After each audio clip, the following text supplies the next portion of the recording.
Hi folks, welcome back to my hoard. So, I'm just about wrapping up this week. It's about 4:30, 8:26, Tuesday, 86.3 there, 85 there. No, my batteries aren't fully charged, and for my friends that live internationally, 28.2. So it is a tad hot out here.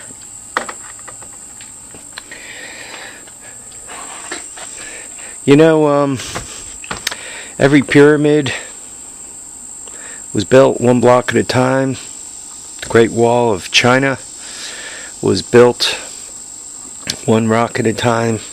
My hoard was built one bike at a time, one tractor at a time, one snowblower at a time, one lawnmower at a time, one golf cart at a time, one piece of crap after the next. And sometimes when you build up a big pile of stuff, it takes a little while to sort through it and clean it up. And given that I kind of like got this attention deficit disorder thing going on, it's really hard to be working through things to try to clean them up. It just grates on me. You know, I'd rather go out and buy another bike or another car, or you know, find another tractor or pick up something that somebody just gave me. I'd rather do that than do cleanup. I just hate it. So what have I managed to do? So I'm able to get through here without touching anything. Right. The backhoe, the hydraulics settle with time, so I put a strap on it. I also got a jack stand underneath it. Are things perfectly put away? The answer is no. No, not at all. But this week has been good from a few other things.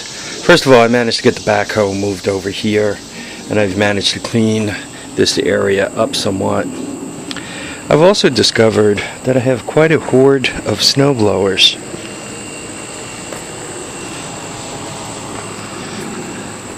I got the Cub I bought last year.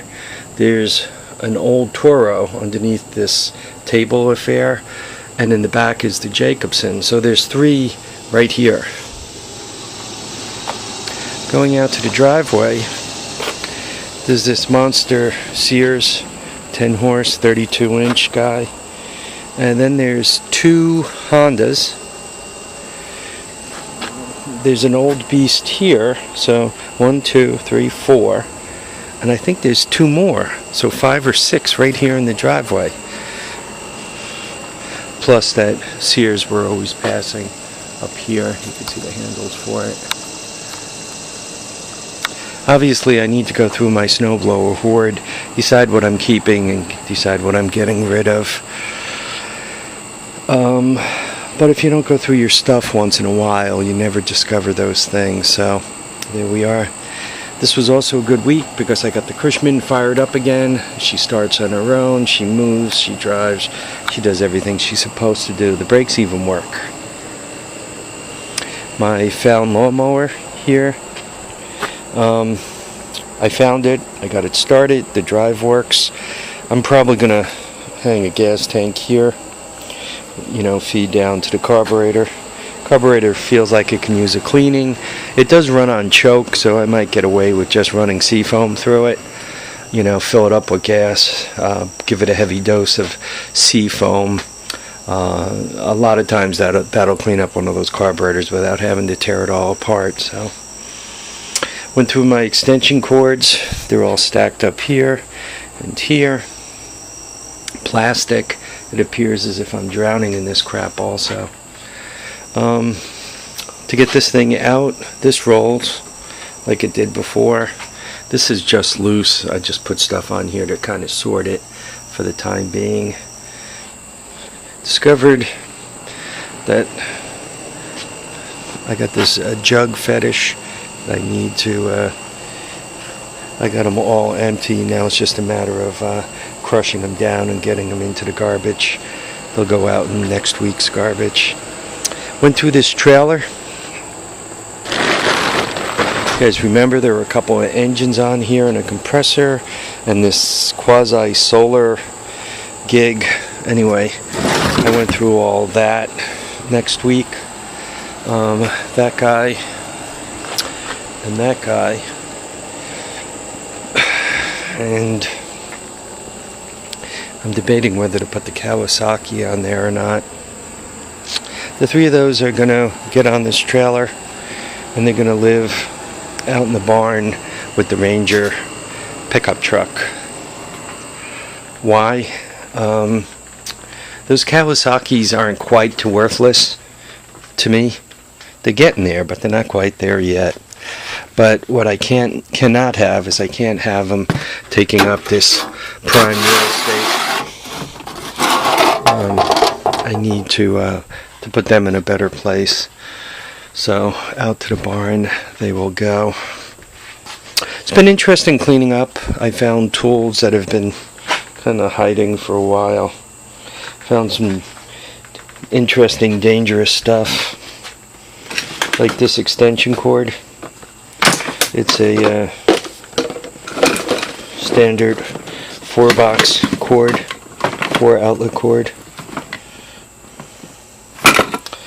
But I must have picked it up at the flea market.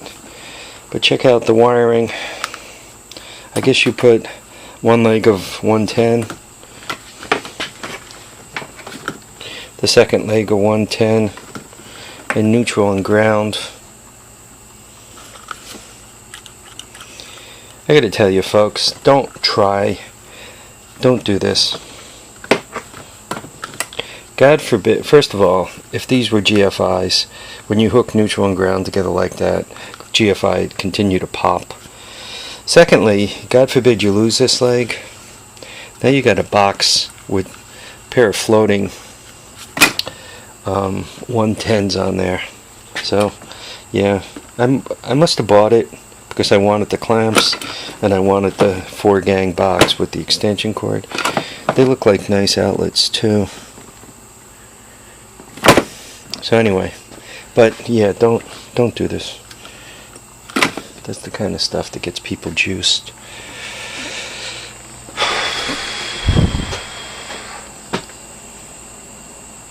Yeah, it's a mess. It's a big mess. But it's progressing. All one can do is push for progress. Wild-eyed northern boy says, you know, push the effing through. I guess that's one way to say it.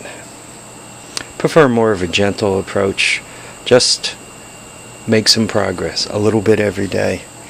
I wanted to get this backhoe on this side of the garage today, and I did that.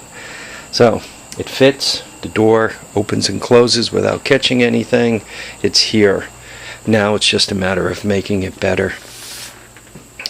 And that's going to take a while. It's going to take a while to grind through all this stuff. Dumb little things. Gas tanks. I need to go through them. Unfortunately, you hate to throw away a rusty tank for a 185S or a 200S because you can never get another tank. They do not make those anymore. Once they're all gone, once they're all rusted out, once they're all thrown away, there will be no more. But then on the other hand, how many rusty gas tanks could you keep around, especially when they're leaky, and if you do manage to patch them, they contaminate the gas such that you have to run a filter, and the filter is always clogging up. So I got to just grind through, figure out what am I doing with them. I did have hopes for these gas tanks to be able to put a smaller gas tank inside, but one really can't do that because there's really no space. Though the tank has a lot of area, the way it wraps around the bar, there just is no space. The only way one could really do it is to cut a big hole on top and drop the gas tank into the top of it, and that'd make the whole thing look kind of stupid.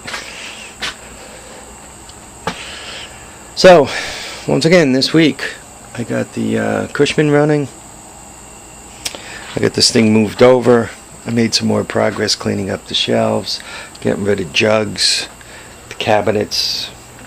You know, it's always good to get the old China diesel backhoe out, let it hang out in the sun for a little while, let it breathe. It's always good to get the Cushman out. So progress. Am I done? No. Got a million miles to go. But getting there nice and slow. Got my junk pick lawnmower running. That's cool. So, not a bad day. Not a bad week. Folks, thank you for watching. Thank you for subscribing. Thank you for commenting. Please continue to watch, comment, and subscribe. Remember to keep your feet down, your head up. Live, love, and enjoy every day that God has given you. Take care, folks.